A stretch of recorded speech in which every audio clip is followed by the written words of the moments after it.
was there again, just looking back at me, kind of like now. I don't know what it was. I don't know what it wants. I just know that it's there.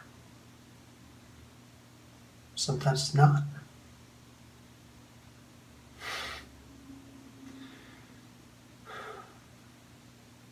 It just... Have you ever wanted to just be alone? Hey guys, Professor Bill, Comic Book University, and it is that time again. Once every year, Halloween, time for you to dress up as your favorite superhero.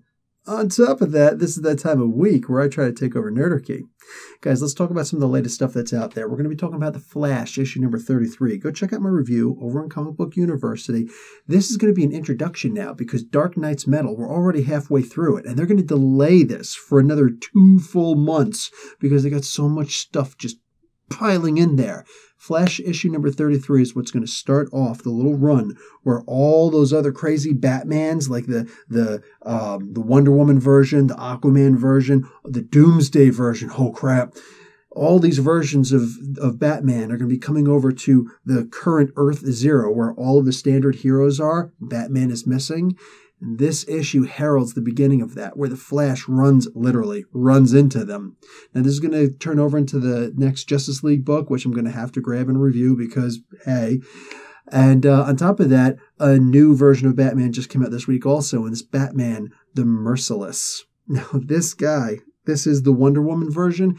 It's really more like the Ares version because he's crazy. He's crazy, just going out trying to kill people left and right. And he literally has no mercy when he does it. Absolutely, this is probably my favorite version of Batman, of these Dark Knight's Metal versions. Absolutely crazy, guys. Good stuff. Go check it out. Sometimes it doesn't matter where you're looking. But if you can look at it and it looks back, it's potentially there.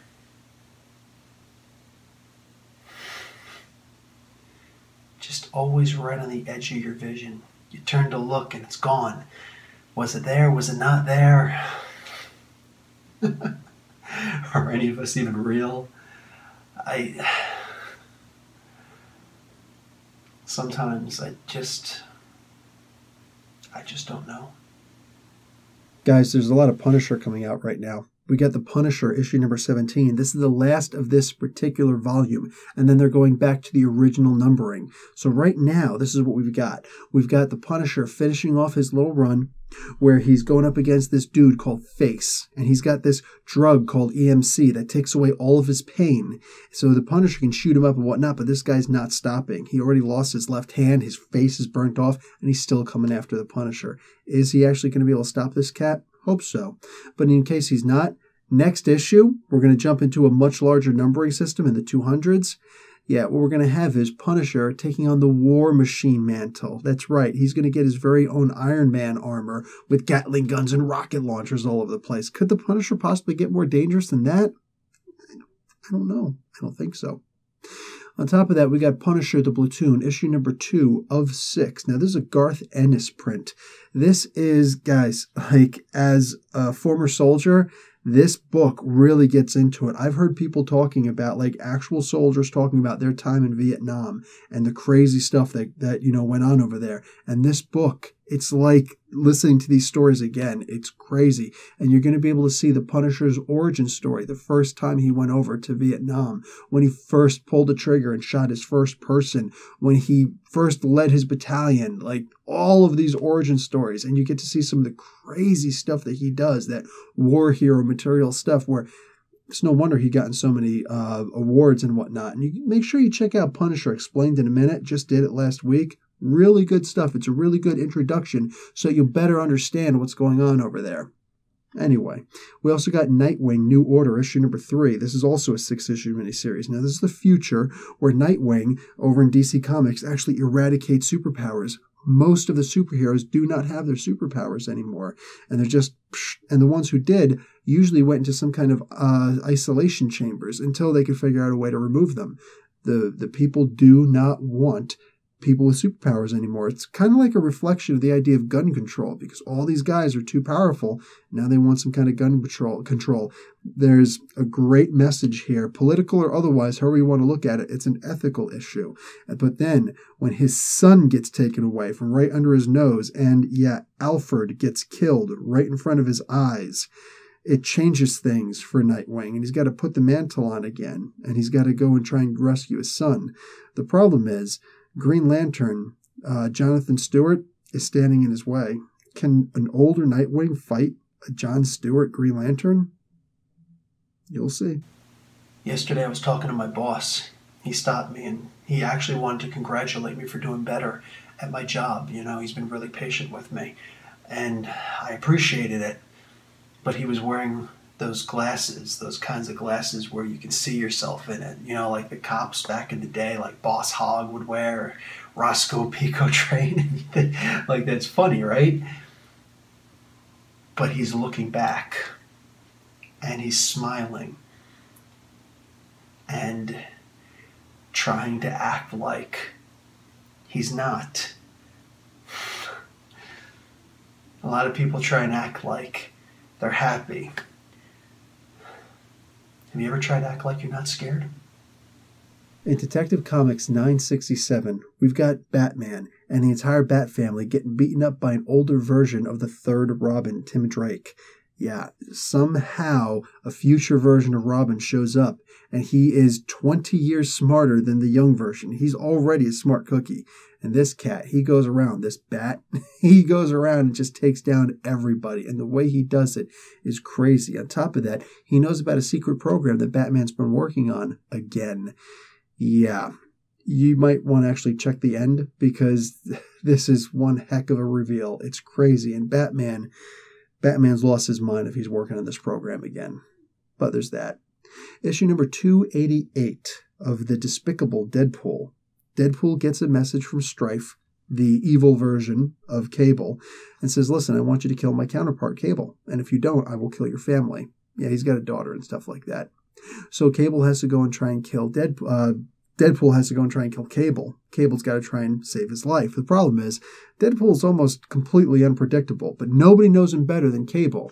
Now, this doesn't have too much Deadpool in it, but when he does show up, it is hysterical, and I almost fell out my chair reading this. It's great stuff. On top of that, Cable's kind of funny in this too, but in his typical I'm tougher than you way. Really good stuff, guys. I highly recommend checking it out. They say facing your fears is good for you. You know, maybe if your fear is something like fear of heights and you can just walk on the second step of a ladder and look down. Yeah, sure. That's easy, right? But the trick is that if you're afraid of water, drinking a glass of water isn't going to do anything. I mean, that's just stupid. But what about if you're actually afraid of something else, something deep, something that's a void, something that you know once you look in, once you really make eye contact, that you'll never break away, that's it. That. Nobody ever addresses that. Guys, I've got the latest issue of The Shadow, the latest issue of WWE, and the latest issue of Star Trek. All these issues, many indie comics, lesser-known comic book companies, and I'm reviewing so many of these. A lot of number ones, a lot of not number ones. Guys, I actually do a playlist. May not have mentioned that before. Every week, you will find the latest playlist of all the week's comic books. So if there's anything that you missed from this week, the week prior, 6 months ago, go ahead and check them out, because they're all there. You can see the latest that I've reviewed that had come out that week. And a lot of indie comics. So if you don't like the big Marvel, the big DC, or if you want to know what else is out there, by all means, Comic Book University is covering it. Go make sure you check that out. There are lots of things you're not supposed to stare into. Your mother tells you when you're young, don't stare into the sun, you'll ruin your eyes. What if that would have helped? Halloween is a really cool time of year. I mean, come on. When you're an adult and you just want to play around, Halloween's the best, right? It doesn't cost us nearly as much money. Other people are giving their kids candy. We don't have to do it like in Christmas, right? Here's the thing. I also decided to try and spook it up a little bit for this Halloween, and I put out Werewolf by Night, Explained in a Minute, earlier this week. Now, Moon Knight makes his first appearance in the pages of Werewolf by Night, and I'm not going to get into that, but I am going to explain this character in and of itself.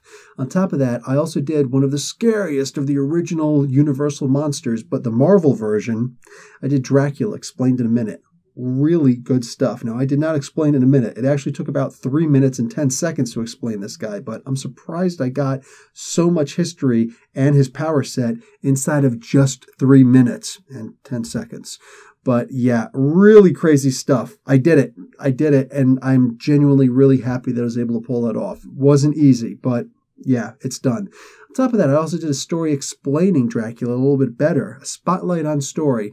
It is an X-Men comic, Apocalypse versus Dracula. Yeah, Apocalypse, that guy who mutates his body. You probably saw the movie recently, the X-Men Apocalypse. Yeah, that guy. He's way cooler in the comics than you saw in the movie. But he goes one-on-one against Dracula. And you get to see a little bit of his history also. These two have history with each other. One of the main reasons why Dracula wound up becoming a vampire, the Lord of the Vampires, in fact, had a lot to do with Apocalypse. Go figure. But he still wants revenge against him. Yeah. A lot of really good stuff. I used to be able to sleep. I used to be happy. I used to be able to close my eyes without wondering what's going to be there when I open them again. Everything that I'm doing, there's a lot to go and look forward to. I got reviews of the Inhumans TV show, the X-Men version of the Gifted TV show. So much stuff over on my channel. I'm putting out multiple videos per day, like a lot. Anyway, go over and check it out. You're going to enjoy it. Pretty soon you'll be able to see me a lot more on Nerdarchy because I'm totally taking this place over.